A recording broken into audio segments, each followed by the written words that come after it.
So help me give a warm hand of welcome to your next speaker, Mr. Walton Burien.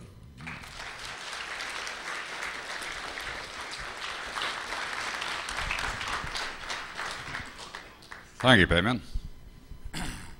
Just one question first. How many people have heard of my work before? Got a good percentage. And the people that weren't raising their hands, how many people have heard government was keeping 2 sets of books and holding back?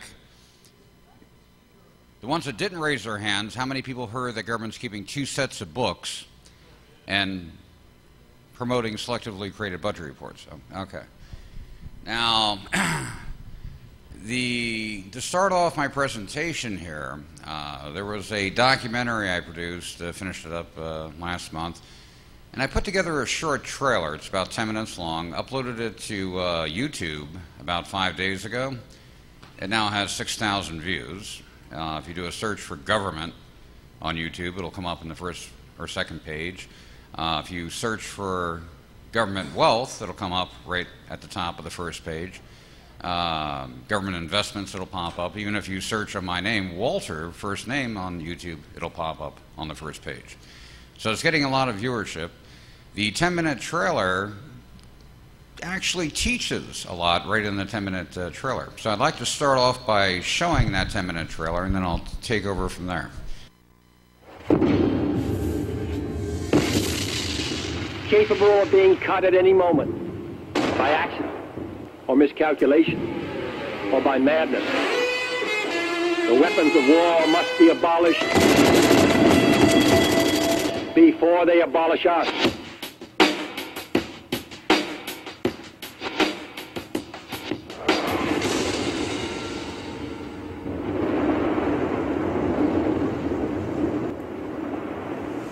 Major combat operations in Iraq have ended. In the Battle of Iraq, the United States and our allies have prevailed.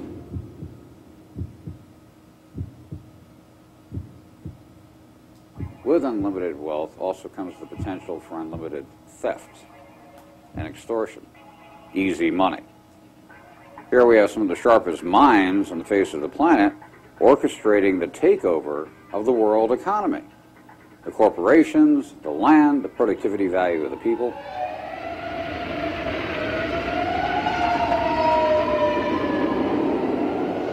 We're going to be talking about the investment wealth that's built up within government, where government now owns it all by investment. The banks, the brokerage houses, the insurance companies, the Fortune 500 companies.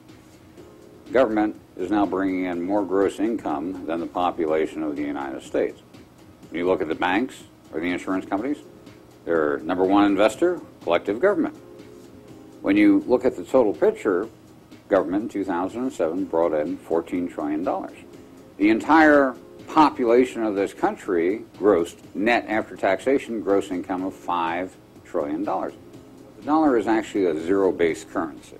What that means is for every $1 that goes out into the population, it comes back in by taxation back into government. So 100% of dollars that go out is funneled back in through government, through taxation, little bit by little bit, one piece at a time. The population is being drained, their productivity drained by taxation. When you have property tax in a venue, you don't own your house. You're renting. Try not paying your rent and your property tax. You have a $5 million home, they'll come in and take it. In fact, they've set it up now where the mortgage companies and the banks are the tax collector. Your tax bill is included in with your mortgage. If you don't pay, they come in and foreclose on your house. No delay. This is extortion. And this documentary will be designed to show that based on what has developed in government, the total investment wealth amassed by government, there is no need whatsoever for taxation. None. Zero. We can phase out all taxation and make it disappear. One venue at a time. Any city, county, state, school district can be restructured under the same principle of operation to pay their ongoing budgetary obligations through what I call a TRF fund, tax retirement fund. Same as a pension fund, but instead of paying a salary and benefits at retirement, it pays the ongoing budgetary obligations so taxation is not needed. If you looked at the collective growth of government pension funds, local and federal combined from all, you're standing at about liquid assets of about $24 to $26 trillion in collective totals. On a TRF fund, it'll be designated that 60% of the investments take place in that local venue. Thus, unlimited capital reinvestment in that local venue, zero unemployment rate, thriving businesses, no taxation. We now have more money for the public to spend, thus higher rates of return on the investments, thus providing more than ample revenue coming in for government to operate their normal budgetary basis. With TRF funds funding government, there is no real intent to grow, to overexpand in government. In fact, quite to the contrary, government now has the incentive to maintain within limitations, to downsize where appropriate, because the rates of return that are coming in are based on the prosperity of the population.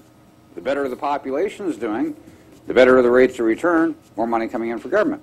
Less money spent by government, the more there is for their own salaries, bonuses, and so forth. Gives them a very good incentive to downsize and not expand. So here you have the public and the financial cartels for the first time working together with the same common goal. The honest and ethical within government, who know taxation is wrong, and they've seen the unrestrained growth in government, the arrogance that is there within government, they're going to want to see the TRF funds also come into play. People kept asking me, well, who's taking the money? What account's it in? I said, it's the principal of operation. There's not one account. It's not who's directly stealing the money. It's where is that money invested? Any company can be made, a corporation, real estate project, period. That's where the power base. That's why you had the cooperation. That's why you had the silence. Syndicated media. 100% symbiotic partnership with government. Controlled education. 100% symbiotic relationship with government. Never peep, never mention, never word.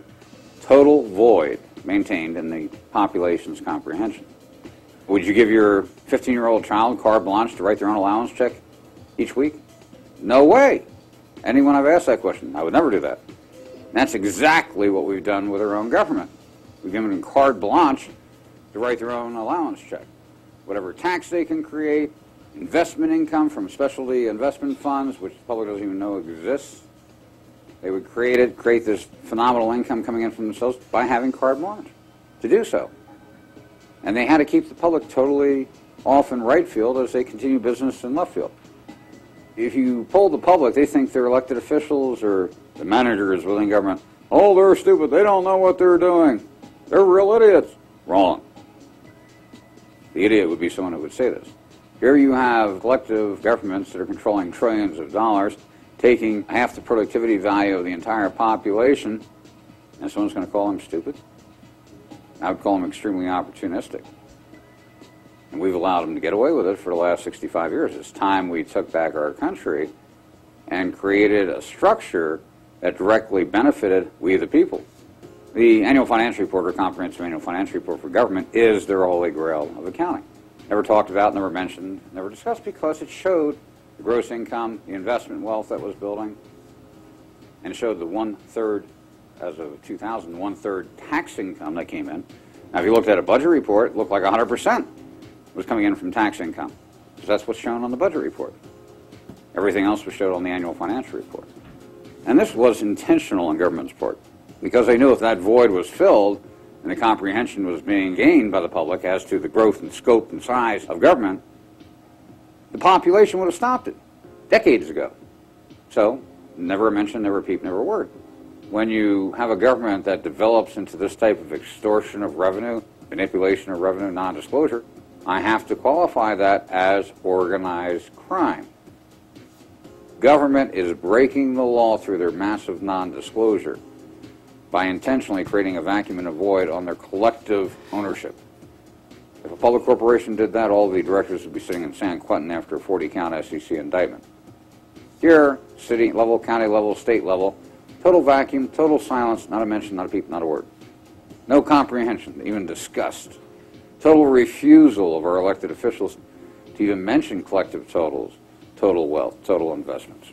65 years. It's easy to grease the skids and transfer the wealth and cut a deal here, cut a deal there, if no one even knows the money is there in the first place. That's why government, not a peep, not a mention, not a sound. Silence is golden was government's rule over the last 65, 70 years.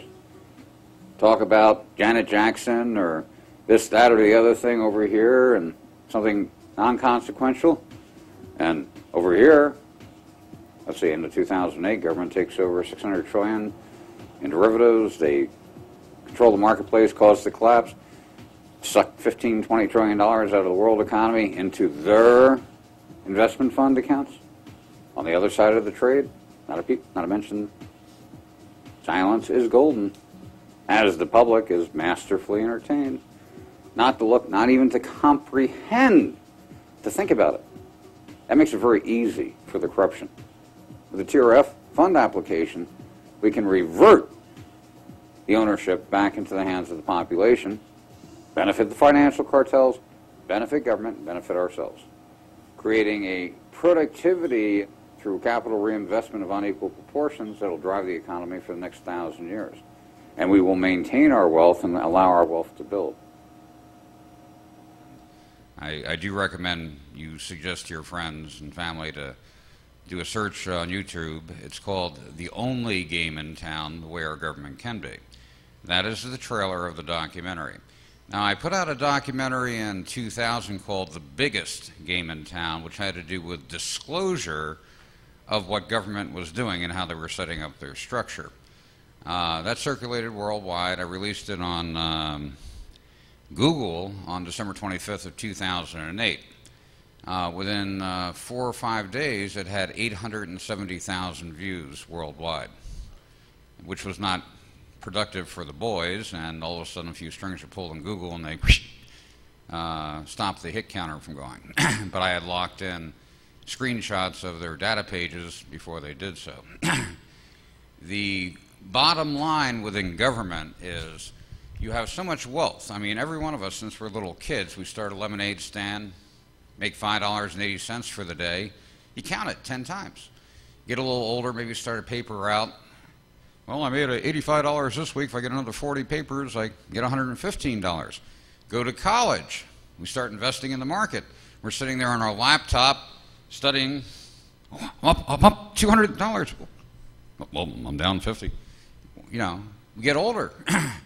Invest in real estate. Maybe you start a business here, a business there.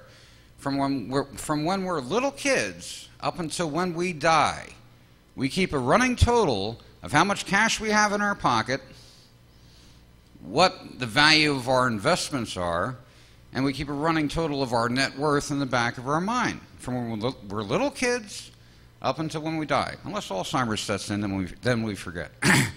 Now, I've spoken to thousands and thousands of people. I started National Disclosure in June of '98. Somebody will call me up. Our school district did this, and they have this bond issuance, and they want to raise our funds $15 million. Our state says they're short $1 billion, and they want to raise our taxes. Every single call I get, I ask the person, I said, do you know how much cash you have in your wallet? Yeah. Do you know what the value of your investments are? Yeah, approximately. Do you know what your net worth is approximately? Yeah. Why? I said, well, you just called me about your school district. What's your school district's checking account balance? I don't know. Take a guess. I can't. What about their investments? What's the total of their investments? I don't know. Guess. I can't. Why not? I don't know. Do you know approximately what their net worth is? No. Just take a guess. I can't. I don't know. Every single person in 12 years, thousands of calls, not one person had the foggiest clue of the basics that are fundamental to each and every one of us personally since we're little kids up until when we die. And I find it absolutely amazing that government created an entire void and vacuum of comprehension to what's basic to each and every one of us in our own personal lives. It didn't happen by accident. It was intentional due to the money and control involved. What I've realized recently is that we're trained from when we're little kids to do the right thing. But we're also trained to be easy marks. We have all of our philosophies, all of our good intentions. 95% of the people are well-intentioned. All of a sudden, as we get into our middle ages, we get taken here, we get taken there. Someone burns us here, someone steals from us here. Someone, it happens. Unless we're in a vacuum someplace and no one can touch us, it happens. And we go to the court system, we report it to law enforcement, nothing happens. You fight it. There's something wrong here. And by the time you figure it out that the game is rigged to liquidate you of your wealth, you're old and ready to die.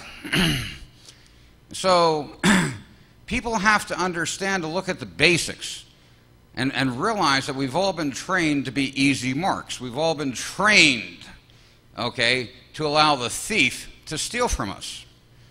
Well, we have the largest prison population in the world right now, okay? I saw a release from state figures, state by state. Georgia won out. 1 out of 13 people in the state were either in prison or on parole. When I saw that figure, I said, I wonder what it is in China.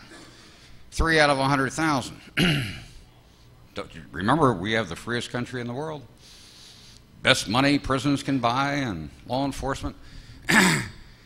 And when it comes down to crime, breakup of the family, or drug addiction, which we have the highest levels of in the world, no one even comes close to us in breakup of the family, drug addiction, and crime.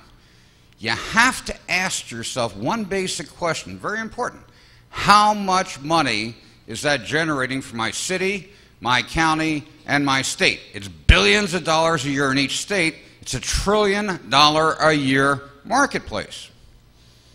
We're all masterfully entertained as a structure has evolved out of opportunity to steal from us and keep us as easy marks, as we're constantly being given one reason, that reason, this reason.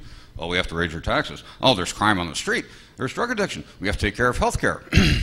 Now, health care has been in the news recently. The big debate over health care, national health care. I saw the syndicated media be almost honest. They said, well, this bill they're passing, the insurance companies and the pharmaceutical companies are going to be the big winners. Pharmaceutical company profits are going to soar, and the insurance companies, their profits will soar because they'll have less liability. Well, that's where they stopped. What they forgot to mention was collective government owns the pharmaceutical companies. Collective government is the #1 investor with the insurance companies, probably equaling about 80% of the equity they have under management within the insurance companies. So when government funnels hundreds of billions of dollars out in pharmaceuticals to the old folks, to the young kids, to everyone in between at exorbitant prices, they're guaranteeing themselves their own profit on the companies they already own through collective ownership. It's a rigged game in that fashion. Never repeat, never mention, never word. There is one illusion that is built up in the public's comprehension. You always hear, all these corporations, those lobbyists, they're trying to influence government, and they get everything done. Wrong. They got it backwards. That's intentionally promoted to you. Government, through collective ownership, took over the corporations over the last 60 years, and here we are saying, oh, those companies are really screwing us, and government, protect us. How can you let them get away with that? Government is the owner.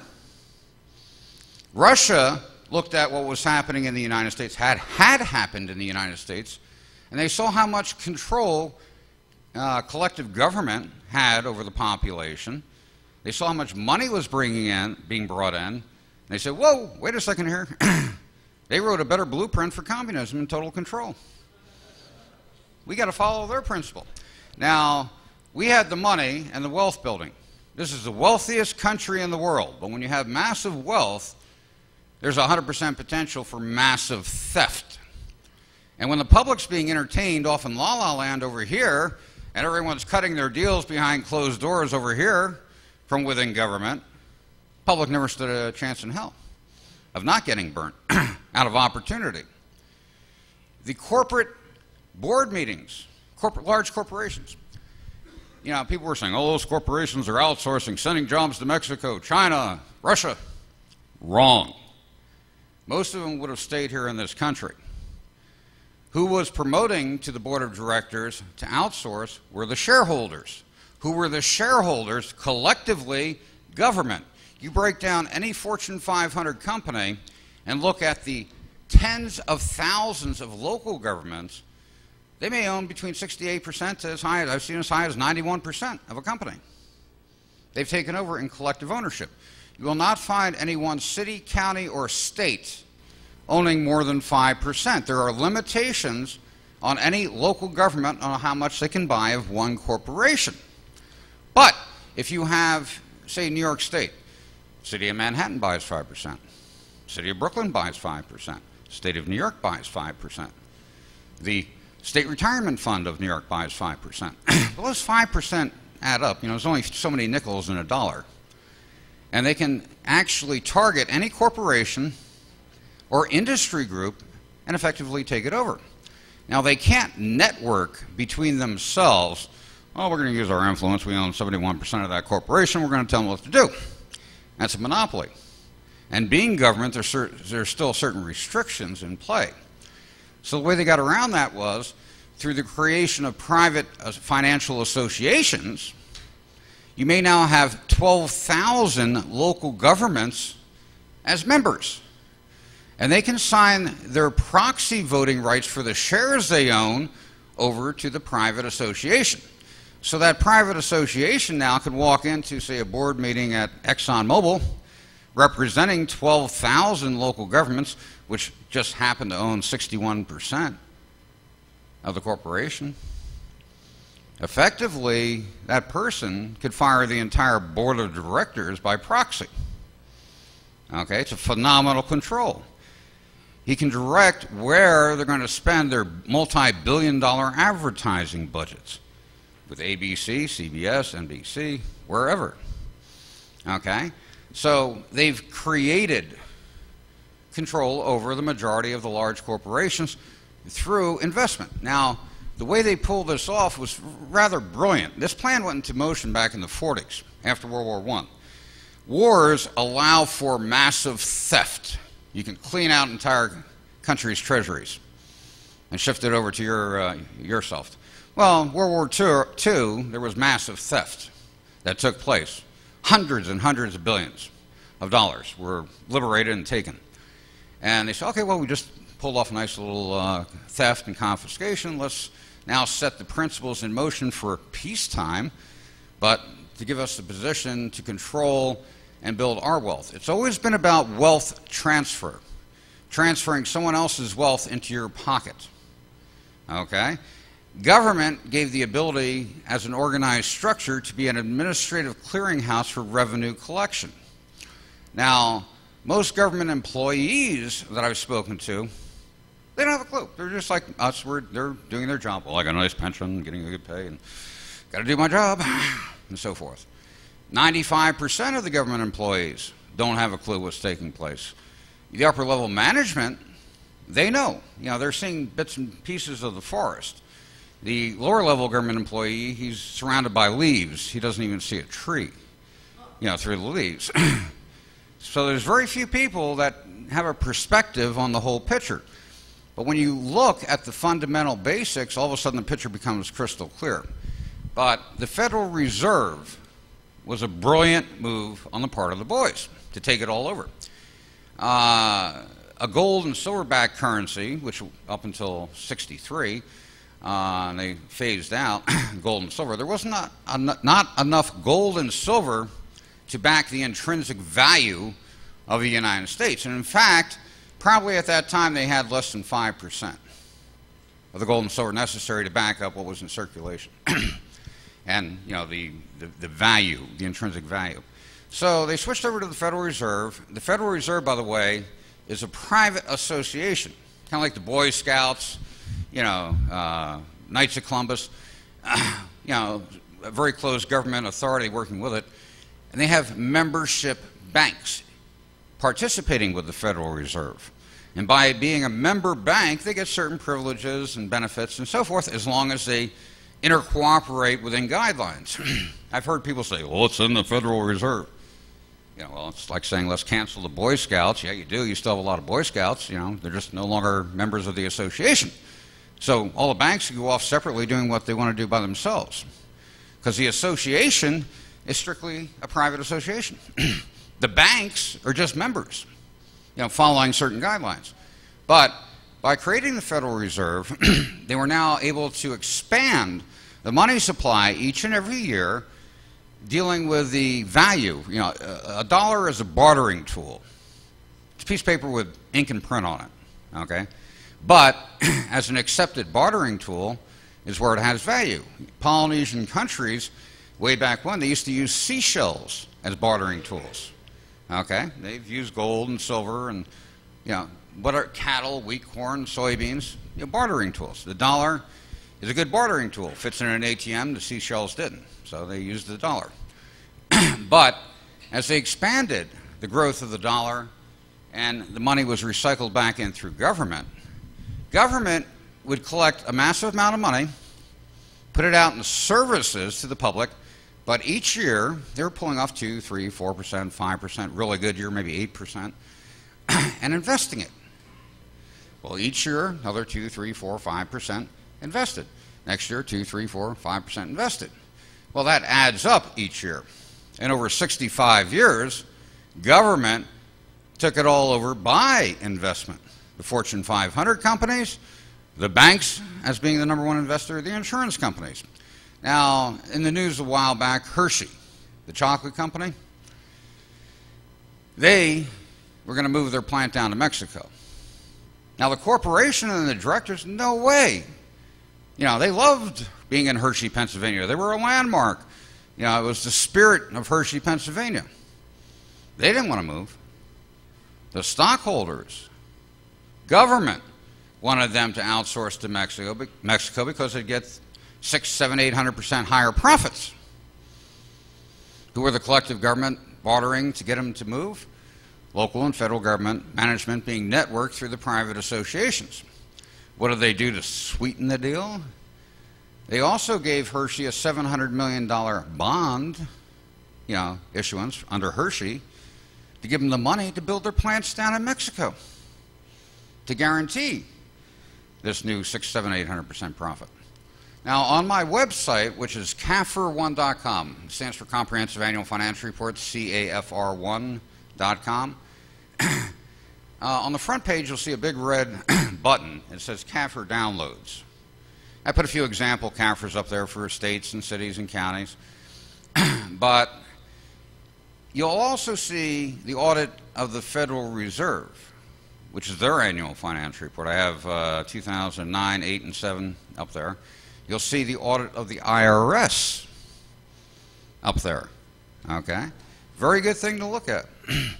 One report which caught my eye, and I made sure I put it up, I usually don't get floored. But at the end of 2008, I trade the futures market, commodities, gold, silver, cattle, wheat, corn, currencies. Done that for 32 years. I was a CTA, commodity trading advisor, for 14 years. Used to be a tenant up at the World Trade Center. Did an international news line via satellite, primarily on silver and U.S. Treasury bonds. And as I learned this about government, one revelation after another. Well, for the last couple of years, I thought I caught it all. End of 2008, came across a report. Comptroller of Currencies puts out an audit of the banks, their top derivative holdings. Looked at it. On the first page, second paragraph, it states that 5 commercial banks were responsible for 97% of all derivative trades from all banks. 5 commercial banks. I said, okay, that makes sense. Then I went 2/3 down through the report to the tables section. you'll notice in a government report they'll have pages and pages of script talking about what they want everyone to see, and they always put the good stuff at the end. They figure everybody's going to fade out before they get 2/3 through the report and never even see it. Always go about 2/3 of the way down in any government report and start looking from there, and then go back to the beginning. But the table section, they have about 18 tables in the report. Table 1 were the top 30 banks. And I looked at it, and the report was in millions, so that meant add 6 zeros to the numbers. Well, J.P. Morgan Chase was king. It showed their net worth at $1.4 trillion. Are you ready for what their derivative holding was? Somebody take a guess. $90 trillion. That blew me away, okay? That was just J.P. Morgan Chase. Now, keep in mind, that's not J.P. Morgan Chase's money. That's their clients' money. Who were their primary clients that were trading these derivatives for? Local and federal government investment management funds, which they were acting as the clearing agent for, okay? And just to qualify what 90 trillion is, in 2000, Alan Greenspan, as quoted from the Wall Street Journal, he said he was concerned about the $80 trillion a year international derivative market. So at the end of 2000, internationally we had $80 trillion. Here, come 2008, here's J.P. Morgan Chase holding $90 trillion, 10 trillion more than the entire world derivative market in 2000. Now the derivative market, which is my specialty, I've traded for 32 years. In 2000, when Greenspan mentioned, this $80 trillion a year market, well, one thing he didn't mention was government was probably writing 65% of the paper in that market. A derivative transaction, a lot of people have a hard time, well, what's a derivative transaction? I can't understand it. It's actually very simple, okay? See that cooler up there, the little green cooler? If I wanted to buy it 6 months from now and I said, okay, I'll pay you $2, but say the value of it's like, say, $15.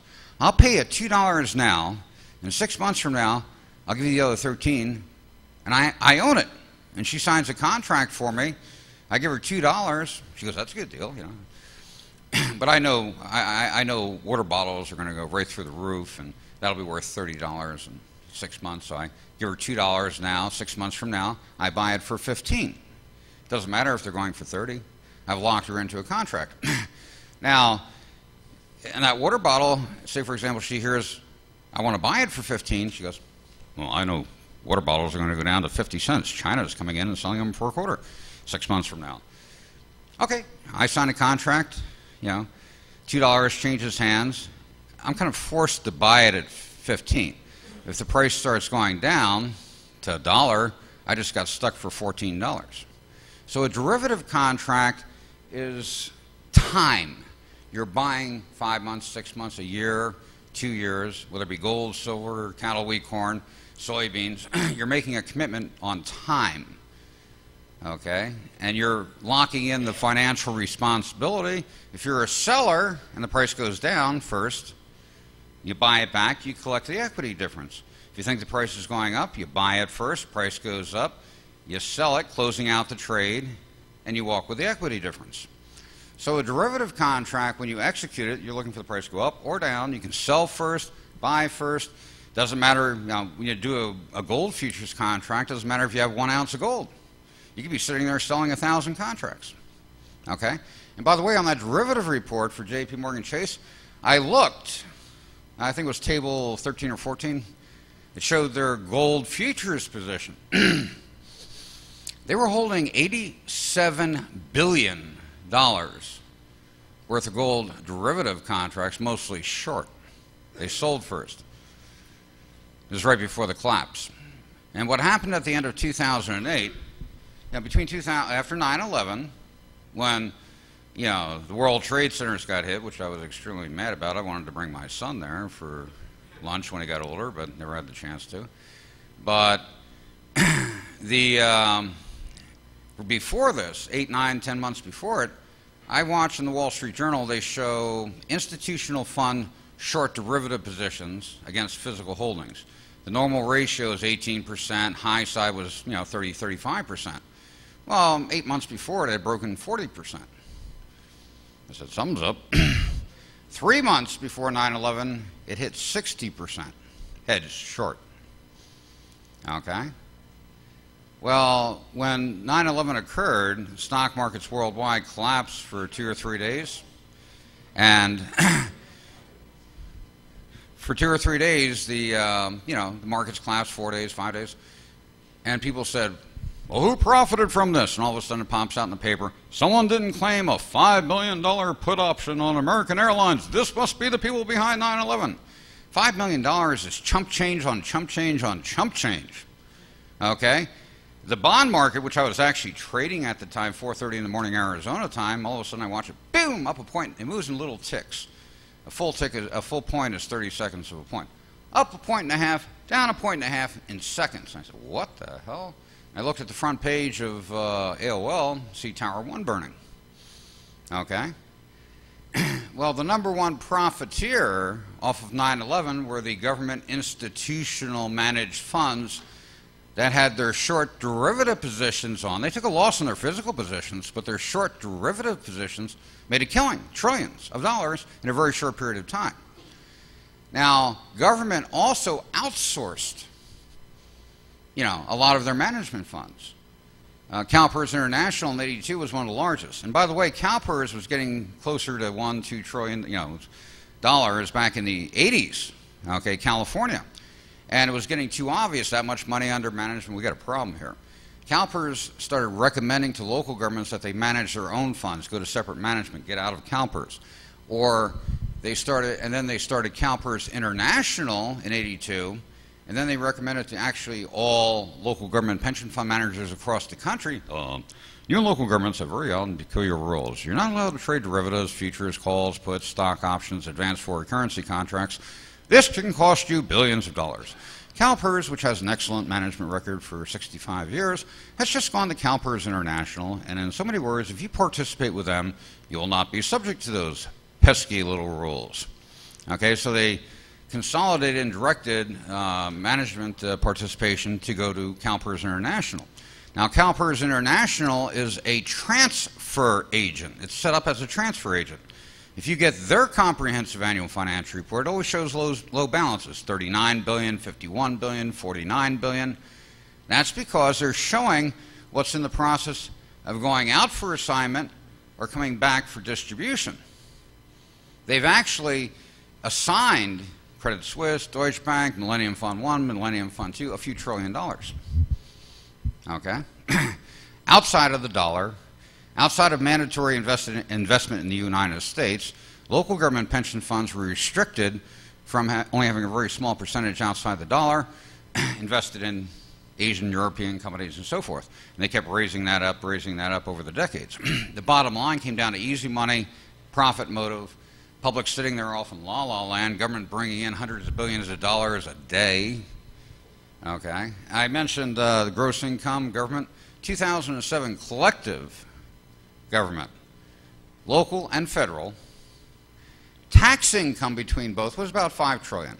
Investment income, a little over 6-point-something trillion. Enterprise income, total gross income was about 14 trillion for government in 2007. Tax income, investment income. Investment income is actually first now. Tax income comes second, then enterprise income. 14 trillion.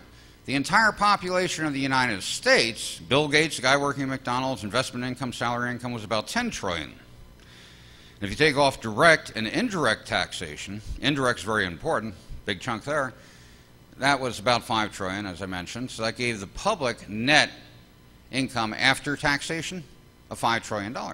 So here you have government grossing 14 trillion, the population bringing in 5 trillion net after taxation, or Russia's dream of the 40s. Or, hello, comrade. As the public was masterfully entertained. So we have communism with a fascist twist, implemented here. To pull off creating this type of structure. Keep in mind, like I said, the basic fundamentals to each and every one of us personally, how much money we have in our pocket, our total investments, our net worth, which everyone is oblivious to, whether it has to do with their city, county, or state. And even if they decide, I'm going to go down and look at this, they're given a budget report, which shows where tax income is brought in and tax income is expended. They call that the general purpose operating funds. They could go over it 100 times, account for every nickel, dime, and penny. Now, if they looked at the annual financial report, big difference. You could have a state saying, we're $700 million short in our budget, we're going to have to raise taxes, fire the police, throw the school teachers out in the street, you know.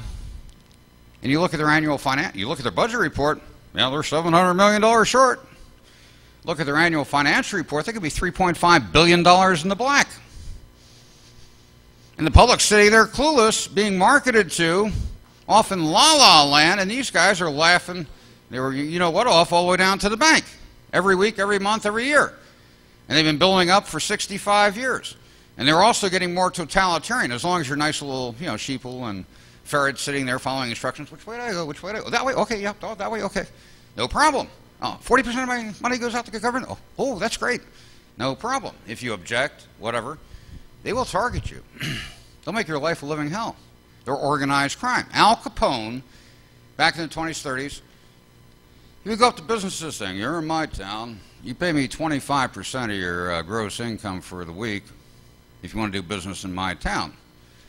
And he would then, you know, if somebody said, I'm not going to pay you 25%. No way. He goes, you're right.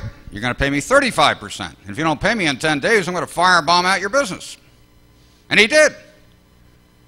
Government has everybody sitting here fearful, scared. Oh, don't pay the taxes. IRS is going to come in. They're going to indict me. I'm going to be in jail back and forth. It's going to run all my money out the window anyway, and they'll destroy me.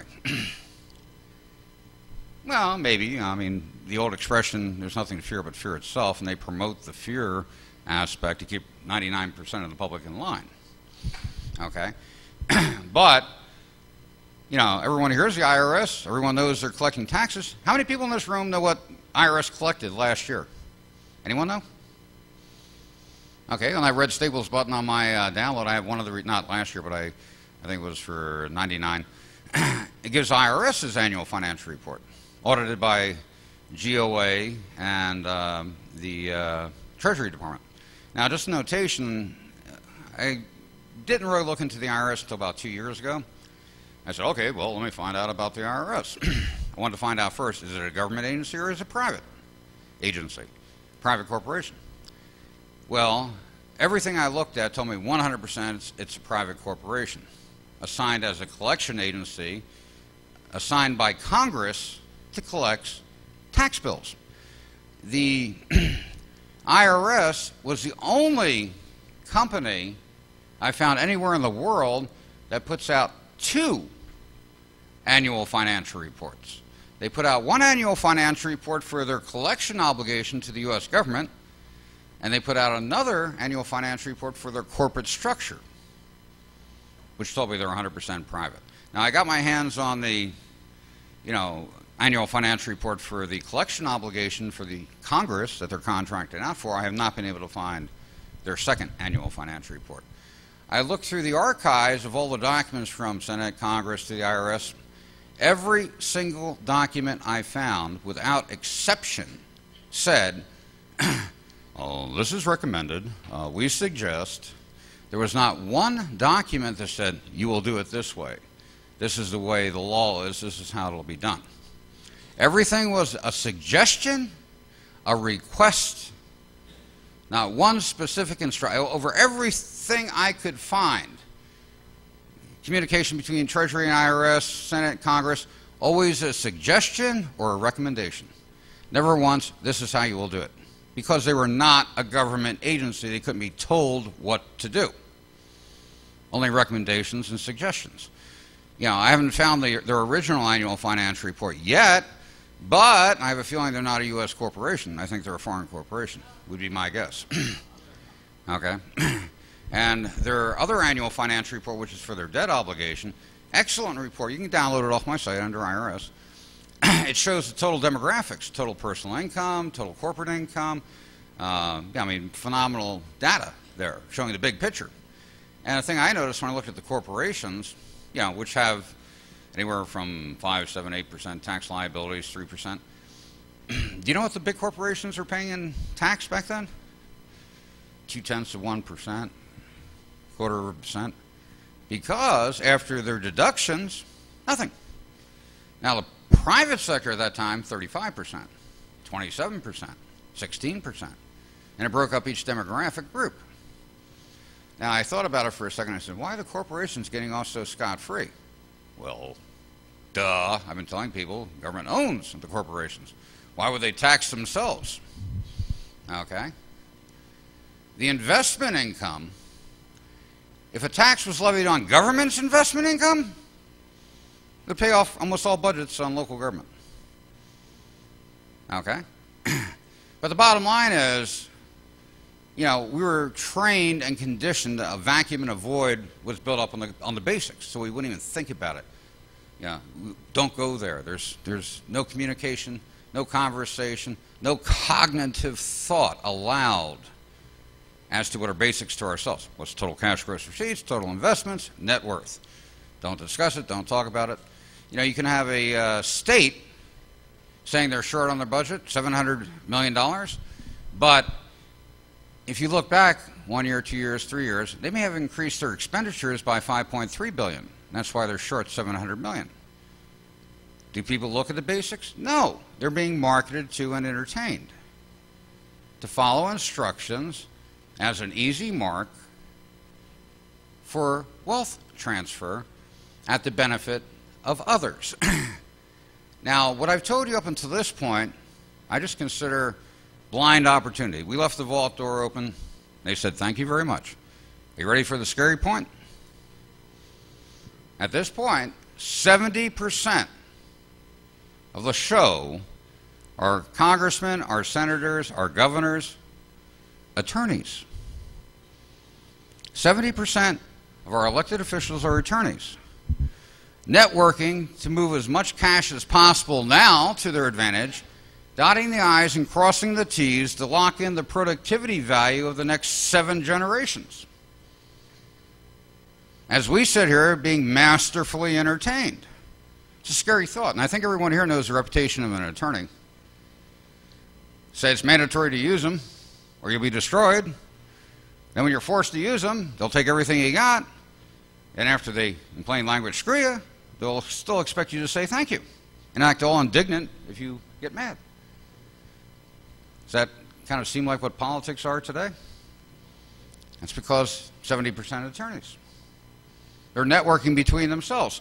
There is no more separation of powers doctrine. The judicial took over the administrative and legislative through the minions of attorneys.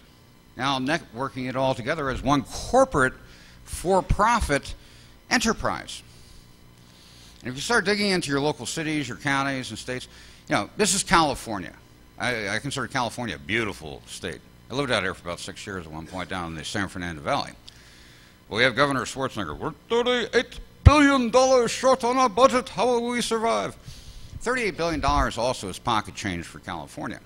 If you took all local government within California, added up the collective liquid investment totals, you're somewhere around 10 or 11 trillion dollars. Okay?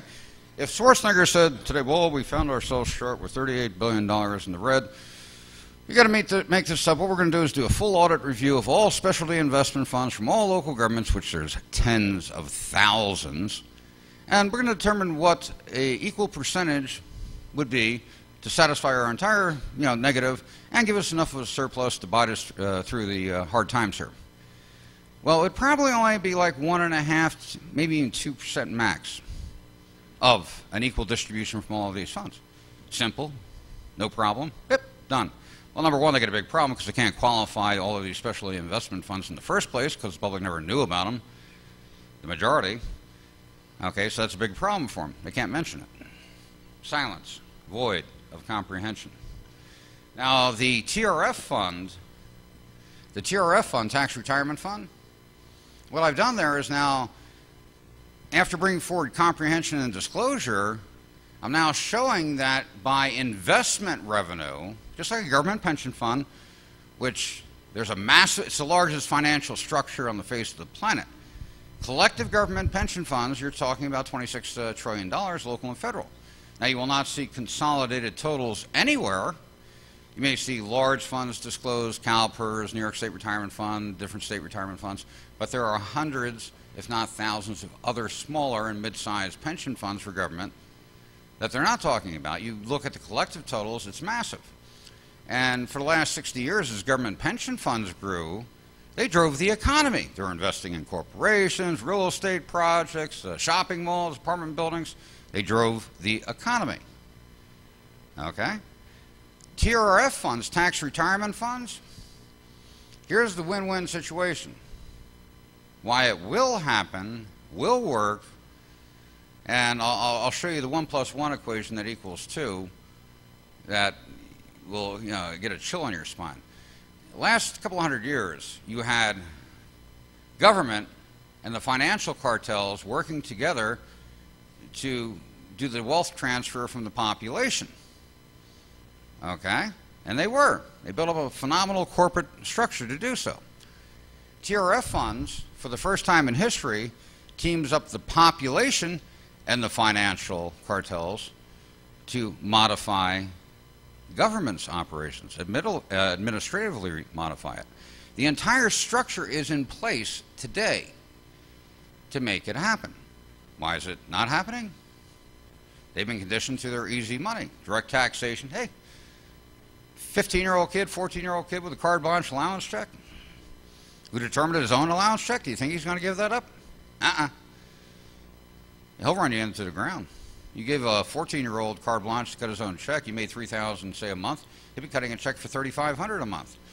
Well, work harder. Get another job. Get your income up to $3,500. I cut an allowance check for $4,000 next week.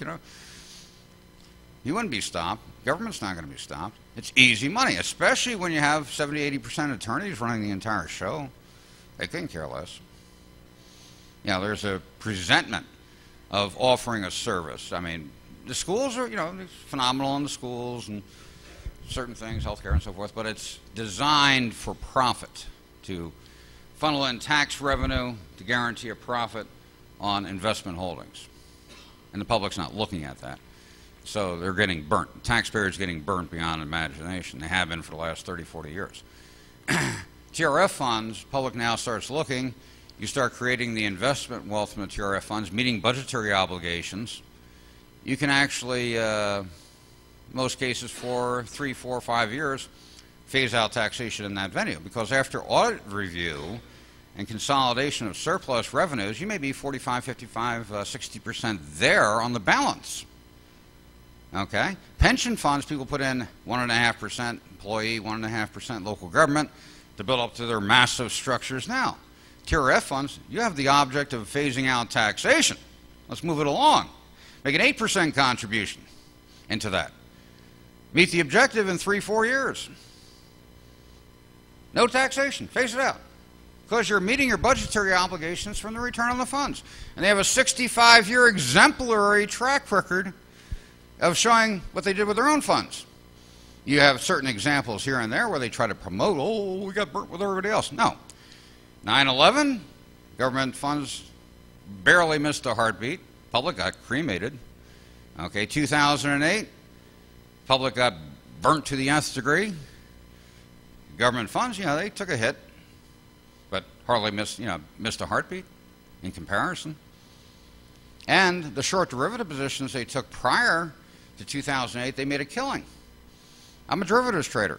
And what people don't realize, for every dollar lost in one account, a dollar is credited to another account. And here, $35–40 trillion changed hands worldwide, created the depression we're in right now, okay, from sucking that money out of everyone else's pockets, through easy opportunity on the derivative play, as everybody got caught in the wrong positions, the minnows got eaten alive. But that money was transferred elsewhere. But they did it so fast, so hard at the end of 2008, they created a lot of defaults. You can only steal so much money from somebody. If somebody was caught in a derivative trade, they lost $140 million. They only had $100 million. They're in default for $40 million. So here's the definition of arrogance. They now take $1 trillion here and $1 trillion there of taxpayer revenue to shore up their own casino, which they just stole $35–40 trillion from the world population. Now, if that's not the definition of arrogance, I don't know what is. And the public sits there, masterfully entertained. Well, did you hear O.J. was back on trial? And what's that golfer's name? He was cheating on his wife. When you talk about what's important, your life, your home, your community, your family, they have you off in la-la land, not even thinking about the basics of the money. Cash in hand, total investments, total net worth. Even if you try to dig into and ask, they're going to play the old silent routine on you. But your advantage, they had the comprehensive annual financial report. They had to keep their own records. You start crunching numbers, start looking, read. At first you'll go, whoa, what's this? Little bit by little bit, pick it up. Get a few friends together. And all of a sudden you're going to be saying, they did this, what? They did this, what? They paid that, what? You now have the edge. You're looking. Now, I've had a lot of people say, Walter, when did this all start? Federal Reserve, end of World War I, 1800s? I said, no, I went back a little further than that. Went back to the caveman days. There's this caveman had a beautiful cave on a cliff overlooking the beach. See the entire ocean. One day, this other caveman came running up. He lived back in the swamps, really bad part of town. I just found 500 herd beasts. I captured 20 of them. I'm going to have meat for the next 3 years. Do you want some? He goes, yeah, where are they? He goes, let me draw you a map. You go over this mountain here, down that canyon, make a right, go down to the end of the canyon, and they're right there. The guy grabs his rope, runs off with the map in hand, goes over the mountain, makes a left at that canyon, makes a right at that canyon, gets down to the end of the canyon. What he finds is 5 ravenous saber-toothed tigers who promptly eat him for lunch. The other caveman's there, standing up at his front door. Hey, now I got a place with a view. That's when it started. Okay? And the more you're masterfully entertained, the more easier of a mark you become.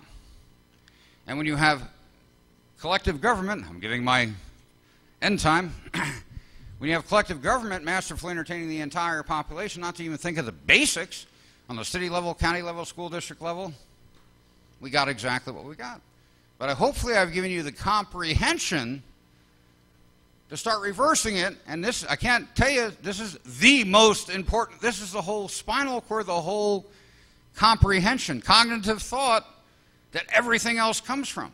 And we all know how to be energetic now and healthy, so our minds are working properly, so everybody in this room is going to be dynamic players, I'm sure. And I thank you very much for listening to me.